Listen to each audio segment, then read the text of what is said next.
हरे कृष्णा सभी को, welcome back to our new blog. I hope guys आप सब बहुत अच्छे होंगे एंड मैं भी बहुत अच्छी हूँ। आज का मौसम भी बहुत ठंडा है एंड आज के इस ब्लॉग की शुरुआत हो रही है गाइज शाम की, यहाँ पे शाम नहीं नाइट के 8 बजे से क्योंकि मुझे करनी है इन गरम सूट की कटिंग। और यहाँ पर जो है गाइज मुझे यहाँ पे ना करीबन आज 3 या 4 सूट जो है मैं कट करने वाली हूँ, वो मैं आपको दिखाऊंगी। तो यहाँ पर जो है करेंगे हम इनकी कटिंग। कुछ ट्राउज़र है, किसी में सलवार है और शायद एक में प्लाजो है, तो अभी मुझे कंफर्म नहीं है। वैसे ट्राउज़र और जो सलवार है ना वो तो कंफर्म है। तो यहाँ पर जो है मैंने सारे सूट निकाल के रख लिए हैं। अच्छा, पहले मैंने आपको 3 सूट दिखाए थे, एक सूट यहाँ पे और था जो कि ये येलो वाला है। तो येलो वाला जो सूट है ना, इसको मैं आपको कटिंग करके दिखाऊंगी। एंड इसी के साथ गाइज मैं यहाँ पे आपको क्लियर करूंगी कि जब आप गरम सूट बनाते हैं तो उस टाइम पे आपको किन किन चीज़ों का ध्यान रखना है, ताकि जो है ये प्रॉब्लम आपको फेस ना करनी पड़े। तो ये जो है मेरे पास ये येलो कलर का फैब्रिक है जो कि गर्म है और ये 2 मीटर का फैब्रिक है। नीचे की साइड आप देख सकते हैं ये बॉर्डर दिया हुआ है। ये बॉर्डर हमारा दामन पे रहेगा एंड स्लीव्स पे रहेगा, ठीक है। बाकी जो ये 3 सूट हैं, इन 3 सूट में ना नेक का पूरा पैटर्न वगैरह दे रखा है, यानी कि फ्रंट बैक पार्ट ये दे रखे हैं और इसी के साथ स्लीव्स का भी पैटर्न इन सूट में दे रखा है, ठीक है। तो ये वाले जो सूट है ना, ये मैं बाद में कट करूंगी। सबसे पहले मैं यहाँ पे कट करने वाली हूँ ये येलो वाला सूट। तो यहाँ पर मुझे इस तरीके से इसको कट करना है कि ये जो बॉर्डर है वो दामन पे आए। वैसे जब हम कटिंग करते हैं सूट की तो हम उसको अर्ज से फोल्ड करते हैं, बट अगर आपके पास इस टाइप से जो ये पैटर्न है दिया हो, यानी कि बॉर्डर दिया हो नीचे की साइड, तो यहाँ पर आपको अर्ज से फोल्ड नहीं करना है, बॉर्डर के अकॉर्डिंग ही हमें इसको फोल्ड करना होता है। तो यहाँ पर जो है इस तरीके से हम इसको लंबाई से ही फोल्ड करेंगे। तो यहाँ पर आप चाहें तो फ्रंट और बैक पार्ट एक साथ निकाल सकते हैं, बट अगर आपका यहाँ पे कॉलर वाला है तो आपको यहाँ पे दोनों पार्ट्स अलग अलग निकालने हैं। तो ये जो है यहाँ पे नेक छोटा है पीछे का, तो मैं यहाँ पे दोनों को एक साथ निकाल लूंगी। तो यहाँ पर आप देख सकते हैं मैंने जो है यहाँ पे अपने साइज़ के अकॉर्डिंग इसको 4 फोल्ड किया है, ठीक है। जब आप फोल्ड करें ना तो आप एक चीज़ ध्यान रखें, अच्छे से आपका जो फोल्ड है ना वो अच्छे से होना चाहिए। ऐसा नहीं है नीचे की साइड कोई कपड़ा पलट गया है, तो इन चीज़ों का आपका ध्यान रखना है। टाइम लगेगा थोड़ा, कटिंग करते टाइम आपको जितना टाइम चाहिए वो ले लीजिए, क्योंकि अगर कटिंग गड़बड़ हो गई ना फिर वो सूट आपका कुछ नहीं हो सकता। इसलिए कटिंग में आप थोड़ा टाइम ले लीजिए, चाहे स्टिचिंग आप जल्दी कर लीजिए। कटिंग में आपको कभी भी जल्दबाजी नहीं करनी है। मुझे इतनी सालें हो गई काम करते हुए, मैंने कभी भी कटिंग में जल्दबाजी नहीं की है। हाँ, उस टाइम मैं कर सकती हूँ, मान लीजिए एक सूट मैंने कट कर लिया, सेम मेजरमेंट के हैं, तो मैं जल्दी जल्दी रख के उसको कट कर लेती हूँ। बाकी जब मैं उसका मेजरमेंट के साथ कटिंग करती हूँ या फोल्ड कर रही हूँ उसको, तो इन चीज़ों का ना मैं बहुत ही बारीकी से ध्यान रखती हूँ, ताकि मुझे ये प्रॉब्लम फेस ना करनी पड़े। क्योंकि काफ़ी लोगों के ना इसी चीज़ को लेके गड़बड़ हो जाते हैं, वो नीचे का फैब्रिक नहीं देखते हैं, नीचे पलट जाता है। एज अ बिगनर बहुत गलतियाँ होती हैं इस टाइप की। तो इन चीज़ों का आप ध्यान रखिए। फोल्डिंग जब आप करें ना तो अच्छे से जो है पूरा उसको प्लेन कर लीजिए। चारों पल्ट जो है वो अच्छे से आपको दिखने चाहिए। सेट हो जाए पूरा फैब्रिक, उसके बाद ही आप मार्किंग करें। और जब मार्किंग कर लें उसके बाद भी आपको एक बार चेक कर लेना है कोई फैब्रिक इधर उधर तो नहीं हो रहा है, ठीक है। तो यहाँ पर आप देख सकते हैं मैंने इसको अच्छे से फोल्ड कर लिया है। अच्छा, अब जो है यहाँ पे नेक मैंने आपको बताया कि छोटा नेक है पीछे का, लगभग 3 इंच का जो है यहाँ पे ये नेक है। तो अगर आपका पीछे का नेक ना छोटा हो तो उस कंडीशन में यहाँ पर जो है आपको शोल्डर फुल लेना होता है। मतलब आपको मार्जिन मतलब नहीं लेना है शोल्डर में। जितना आपका शोल्डर है ना, मान लीजिए आपका 14 है तो आपको 14 ही लेना है, ठीक है। इसमें आपको एक्स्ट्रा नहीं लेना है, कोई माइनस नहीं करना है।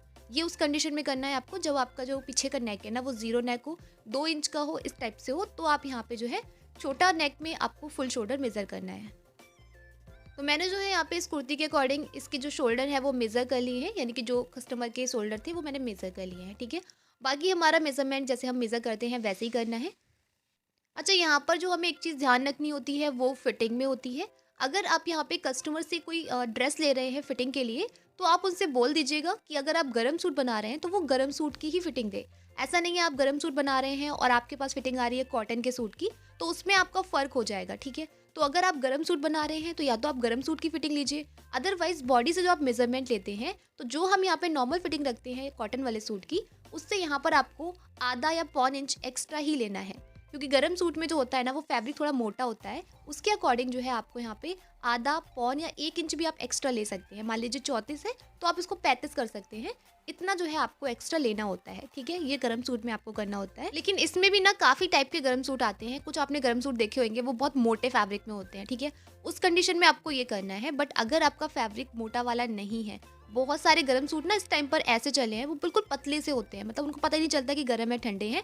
तो वो वाले सूट में ना आप यहाँ पे लूजिंग मत लीजिएगा। उस वाले सूट में आप यहाँ पे हाफ इंच की ले सकते हैं। बट अगर आपका फैब्रिक मोटा वाला है ना, गरम वाला, जो कि मैं अभी आपको ये दिखा रही हूँ ना, इसमें यहाँ पे 2 सूट ऐसे हैं जो पतले वाले हैं, 2 सूट ऐसे हैं जो कि मोटे फैब्रिक में है, ठीक है। तो जो 2 मोटे फैब्रिक है ना उसमें मैंने यहाँ पे लूजिंग ली है। जो पतले वाले हैं उसमें मैंने बहुत कम मतलब हल्की फुल्की लूजिंग ली है, ज़्यादा नहीं ली है, ठीक है। तो ये चीज़ भी आपको ध्यान रखना है। तो इस चीज़ को ना मैंने यहाँ पे ना काफ़ी सारे सूट पहले जब मैं स्टिच करती थी ना, तो मेरे को ये प्रॉब्लम समझ में नहीं आती थी कि ये मैं सिलती तो उसी के अकॉर्डिंग, बट ये टाइट क्यों हो जाता है। तो बाद में मुझे याद आया कि ये चीज़ जो है यहाँ पे ध्यान रखनी होती है।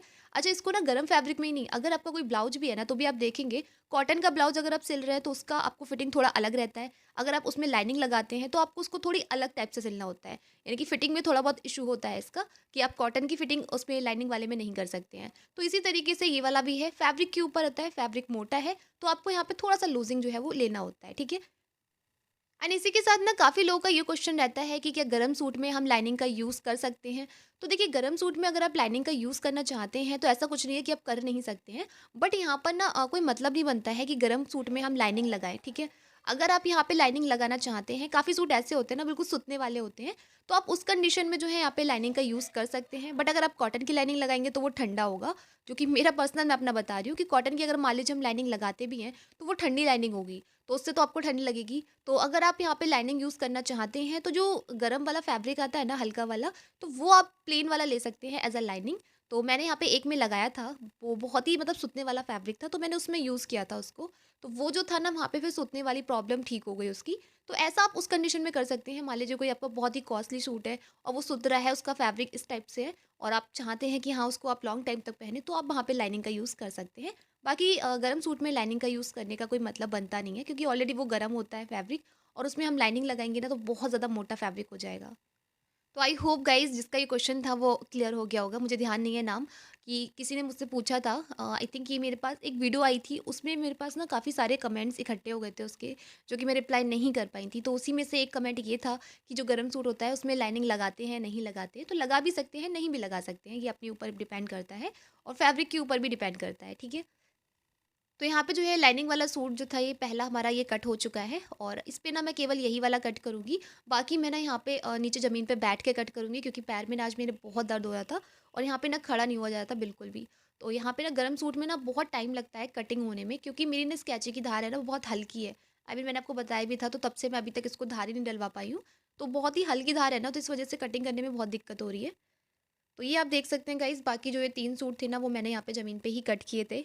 अभी सारा कुछ ऐसे ही फैला पड़ा है। तो बाकी ये 3 हमारे सूट जो हैं यहाँ पे कट हो चुके हैं। एक सूट इसमें इतना मोटा था ना, उसको कट करने में ना भाई बहुत ही ज़्यादा मेहनत लगी थी। तो एक सूट बहुत ही ज़्यादा मोटा था और बाकी जो 2 सूट थे वो मैंने आपको बताया था वो नॉर्मल फैब्रिक में थे, ठीक है? लेकिन इनमें क्या होता है ना, इनमें ज़्यादा ठंड नहीं बचती है, ठंडा ही रहता है ये वाला सूट। बाकी जो मोटा वाला सूट है ना वो काफ़ी अच्छा फैब्रिक था उसका, मतलब गरम के हिसाब से काफ़ी अच्छा था, कटिंग के लिए नहीं था। और यहाँ पर जो है मैंने इस वाले सूट की स्टिचिंग स्टार्ट कर दी है और ये वाला सूट इसको कंप्लीट करने के बाद मैं सिलूँगी येलो वाला। वैसे मैं येलो वाला सिलने वाली थी पहले, बट मैंने इसको पहले ले लिया। मैंने सोचा अभी ये रखा हुआ है तो इसको मैं स्टिच करके रख देती हूँ। तो अभी जो है मैं एक सूट ये वाला स्टिच करने के बाद फिर मैं सिलूँगी येलो वाला और उसके बाद 2 मैं सुबह सिलने वाली हूँ। सो फाइनली गाइज़ हमारे सारे सूट यहाँ पे हो चुके हैं कट और इसकी मैं सोच रही हूँ अभी स्टिचिंग कर लूँ, क्योंकि अभी यहाँ पे हो रहा है 9:30 और 9:30 हो रहा है, यानी कि मैं अगर 1 घंटा भी करती हूँ तो मेरा एक सूट निकल जाएगा। तो वो जो है मैं यहाँ पे अभी कंप्लीट कर लूँगी और बाकी के जो बचेंगे वो मैं करूँगी कल दिन में। तो चलिए गाइज़, मैं अभी करने वाली हूँ यहाँ पे जो पीला वाला सूट है ना इसको कंप्लीट। तो ये वाला जो सूट है ना इसको मैं अभी स्टिच कर लूँगी, इस वाले सूट को। बाकी मैं आपको इसका फाइनल लुक कल ही दिखाऊंगी, क्योंकि स्टिचिंग की वीडियो मैं नहीं शूट करने वाली हूँ, क्योंकि यहाँ पर ना इसको थोड़ा सेट करने में दिक्कत हो रही है अभी। तो कुछ टाइम तक जो है मैं इसको शूट नहीं करूँगी। तो चलिए गाइज, मिलते हैं अब आपसे कल दिन में और बाकी के जो सूट बचे हैं ना वो मैं कल ही स्टिच करूँगी, ठीक है? तो ये है हमारा दूसरा दिन और यहाँ पे जो है मैंने सारे कपड़े स्टिच कर लिए हैं। टाइम हो रहा है यहाँ पे 1:25 और मैंने यहाँ पे ना जल्दी इसलिए कर लिया क्योंकि मुझे ये वाले कपड़े देने थे, तो मैं सुबह ही लग गई थी इसमें। और यहाँ पर आप देख सकते हैं एक सूट ना इसमें ना और बढ़ गया था, क्योंकि ये कॉटन वाला सूट था, मुझे ध्यान नहीं रहा था कि कल मैं इसको कट कर लूँ, क्योंकि इसी के साथ जाना था ये भी। तो मैंने जो है यहाँ पे सुबह-सुबह इसकी कटिंग कर ली थी और फिर उसको स्टिच कर लिया। तो ये आप देख सकते हैं यहाँ पर जो है हमने इन सूट को रेडी कर लिया है और अभी मैं वेट कर रही हूँ लाइट का बड़ा इशू हो रहा है। जब भी मुझे यहाँ पे प्रेस करनी होती है ना उसी टाइम पे लाइट जाती है और इन्वर्टर से करती हूँ तो वो बोल जाता है। तो मैंने सोचा यहाँ पे लाइट का वेट ना करूँ और यहाँ पे जो है मैं आपको फाइनल लुक दिखा देती हूँ ऐसे ही। जब लाइट आ जाएगी तब मैं इसको प्रेस करके तय करके रख दूँगी। तो ये है गाइज़ हमारा पहला वाला सूट, जो कि येलो सूट है, जो मैंने आपके साथ कट किया था, मतलब कटिंग शेयर की थी, सामने ही कट किया था फिलहाल तो। तो ये जो है यहाँ पे इस तरीके से सिंपल सा था, यहाँ पे पीछे का छोटा सा नेक था, आगे का यहाँ पे गोल में ही है और स्लीव्स इसकी पॉन रखी हैं और बॉर्डर आप देख सकते हैं, ये बॉर्डर हमारा नीचे दामन पे आया था और यहाँ पे जो स्लीव्स है ना इस पे आया था। एंड यहाँ पे ना उसके बाद लाइट आ गई थी तो मैंने प्रेस करके फिर इसका फाइनल लुक दिखाया। और ये जो है वो वाला सूट है जो कि मैंने आपको कट करते टाइम नहीं दिखाया था, मतलब उस टाइम पे नहीं दिखाया था, ये सुबह-सुबह इसकी कटिंग की थी। तो ये जो है इस तरीके से ये भी सिंपल सा सूट था और छोटी-सी इसमें स्लीव्स यहाँ पे रेडी की थी लगभग 5 इंच की। और इस तरीके से जो है यहाँ पे ये प्यारे से नेक के साथ ये सूट यहाँ पे रेडी हुआ है। तो इसमें मुझे कुछ करना नहीं था, सिंपल सा ही था। एंड ये वाला जो था ना, ये वाला मुझे फैब्रिक काफ़ी ठीक लगा, गरम के हिसाब से ठीक लगा क्योंकि फैब्रिक ना मोटा है। बट हाँ, इसमें ना कटिंग में और स्टिचिंग में बहुत प्रॉब्लम आई थी क्योंकि कट तो हो ही नहीं रहा था, कैंची में धार नहीं थी। बाकी जो है इस तरीके से इसका नेक पैटर्न वगैरह सब दे रखा था, तो ये इसका फाइनल लुक है। अच्छा, ये वाला सूट इस तरीके से देख सकते हैं आप यहाँ पे ना, फ्रंट का, बैक का, स्लीव्स का इसका पूरा पैटर्न दे रखा था। तो गरम सूट में भी ना आपको इस तरीके से पैटर्न मिलेंगे, तो आपको उसी के अकॉर्डिंग उसको कट करना होता है। और जहाँ पर आपको लग रहा है ना छोटा पड़ रहा है, तो वहाँ पर आपको जॉइंट लगा के उसको कंप्लीट करना होता है, ठीक है? तो ये जो है इस तरीके से इसका पूरा फ्रंट और बैक पार्ट और यहाँ पे स्लीव्स का पैटर्न था। छोटा सा ही नेक रखा था। और एक है हमारा ये वाला सूट, इसमें नेक का पूरा पैटर्न दे रखा था, नीचे की साइड बॉर्डर था। एंड बाकी ये सिंपल सा ही था, फ्रंट और बैक छोटे-छोटे नेक थे और बस इसको जो पैटर्न था ना उसी के अकॉर्डिंग इसको कट करना था। अच्छा, गरम सूट में बस आप एक चीज़ ध्यान रखिए, इस टाइप से नेक वगैरह दिए हो ना तो उसको अपने अकॉर्डिंग सेट करना है, आपको बहुत बड़ा गला नहीं करना है क्योंकि गरम सूट में ना कोई बड़े गले नहीं पहनता है, फैले हुए मतलब। तो उस चीज़ को आपको थोड़ा सेट करना होगा। तो यहाँ पे जो है हमने कर लिया है इसको कंप्लीट गाइज़, और अभी का ब्लॉग करते हैं यहीं पे एंड मिलते हैं आपसे नेक्स्ट ब्लॉग में। आई होप आपको ब्लॉग अच्छा लगा होगा। Bye bye.